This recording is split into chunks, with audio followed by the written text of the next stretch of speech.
আমি আপনাদেরকে শয়তানের একটা চালাকির কথা বলছি, শুনুন। মনে করুন আপনার অফিসে যেতে দেরি হয়েছে এবং দেরি করার জন্য আপনার বস রাগ হয়ে আছেন। অফিসে আরও অনেক মানুষ আছে। আপনি এরকম সময় কি করেন? আপনি সকলের নজর এড়িয়ে নিজের টেবিলে গিয়ে বসেন।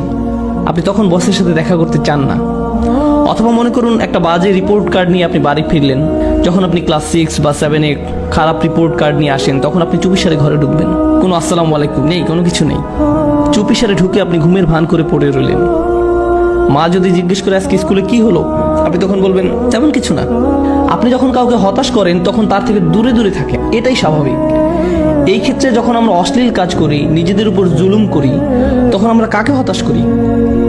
আল্লাহ আজ্জা ওয়া জাল্লাকে। আপনি আল্লাহকে অসন্তুষ্ট করেন, শয়তান তখন এর সুযোগ নেয়। আপনার কাছে এসে সে বলে, তুমি এখন আবার সালাহ পড়তে যাবে? ভণ্ড, তুমি এসব অশ্লীল কাজ করে এসেছো, এখন আবার একটা ক্লাস করতে যাবে?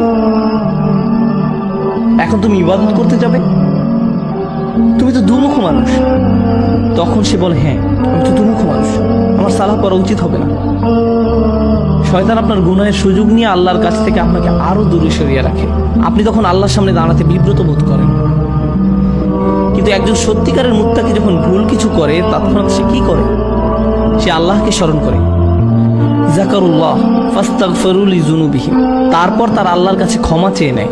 এখানে জুনুব শব্দটা দিয়ে পাপ বোঝানো হচ্ছে, যা এসেছে জানাব থেকে।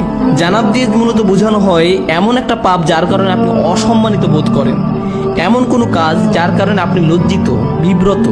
আর তারা আল্লাহর কাছে ক্ষমা প্রার্থনা করে তাদের কৃত লজ্জাজনক কাজ থেকে। ওয়া ইয়াগফিরুয যুনুবা ইল্লাল্লাহ, আল্লাহ ছাড়া আর কে গুনাহ ক্ষমা করতে পারেন? আপনি আর কার কাছে যাবেন? কোথায় যাবেন? আল্লাহ ছাড়া আর কে জানে আপনি আর আমি কি কি ভুল করেছি। আমাদের গুনাহের খাতায় বহু জিনিস আছে যা আল্লাহ প্রকাশ করেননি, শুধু আল্লাহই সেসব জানেন। সেসবের জন্য আল্লাহর কাছে আমাদের ক্ষমা চাইতে হবে। জান্নাতে যারা যাবে তাদের বর্ণনায় যেসব বৈশিষ্ট্য এসেছে তার মাঝে এটাই প্রধান বৈশিষ্ট্য। উলাইকা লাহুম জান্নাতুন তাজরি মিন তাহতিহাল আনহারু খালিদিনা ফিহা, তাদের জন্য প্রতিদান হলো তাদের পালনকর্তার পক্ষ থেকে ক্ষমা এবং জান্নাত, যা তলদেশে প্রবাহিত হচ্ছে প্রস্রবণ। এখানে যে শেষ